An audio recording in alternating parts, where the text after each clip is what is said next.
Kev Adams avoue dans une interview raffoler du melon. Ouais.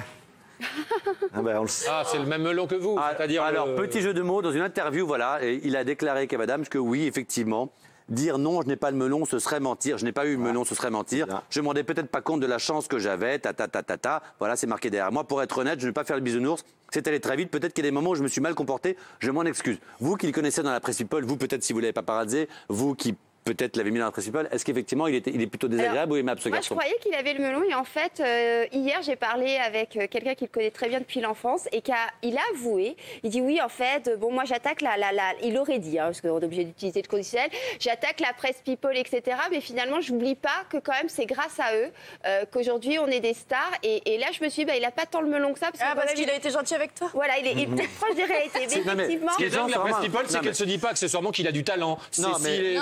S'il est bon parce qu'il a du talent. Non, mais il a eu le melon. C'est déjà bien de le reconnaître parce que c'est pas tout le monde qui le reconnaît. Ouais. Moi, je sais que je l'ai connu en 2010 parce qu'il était ami avec Malika Ménard, donc il commençait à peine. Et moi, je vois l'évolution qu'il a eue, la carrière qu'il a eue. C'est un bosseur, en tout cas, Ah, mais ça, c'est sûr. Ça, c'est sûr. En tout cas, c'est déjà très bien qu'il Mais comment ne pas avoir le melon à son âge? Il a un succès phénoménal très jeune. Déjà, quand tu vois qu'avec une simple chronique une fois par semaine, Catherine Rambert l'a chopé, c'est pour te dire si. Oui. Je tiens à dire que je l'aime beaucoup parce qu'il a mis en scène, il a produit mon beau-fils, le fils de ma femme. Écoutez, non mais vraiment, non mais entre l'autre qui dit, moi je l'adore parce qu'il m'a parlé une fois. Alors Non, moi mais- il a mis en scène mon beau-fils. Je veux dire, c'est un des plus intelligents des humoristes. Et je peux vous dire qu'il y en a. Voilà. Déjà. On a compris que ça Il y a Luc qui vient de s'évanouir.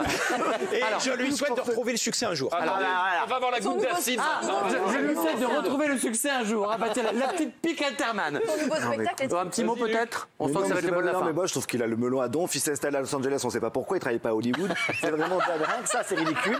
Alors là, il redit je reviens en France, mais t'as fait quoi à Los Angeles, des vacances? Parce qu'il n'a pas fait de film, qu'on sache. Alors il dit je produis à perte. Ah bah, c'est que t'es pas très bon. Enfin, moi